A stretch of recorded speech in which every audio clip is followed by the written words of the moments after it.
И нека започнем с екипировката. Аз главно се спрях на дъска Burton Nook 142, защото тя ми дава същата стабилност като една дъска 152. Просто тези 10 см ги спестява самата дъска. Дъската ми е V-Rocker, както виждате е така извита. Защо? Защото аз обичам да карам много фрирайд и в дълбокото ми дава една много добра стабилност тази извивка. На пистата нямам никакви проблеми, тъй като на пистата много обичам да се забавлявам, да се върта, да си правя олита, нолита и общо взето някакъв basic freestyle. Да смятам, че това е идеалната дъска за мене.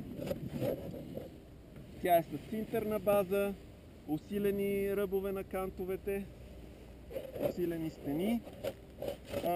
Системата е STI на автоматите. Стоп!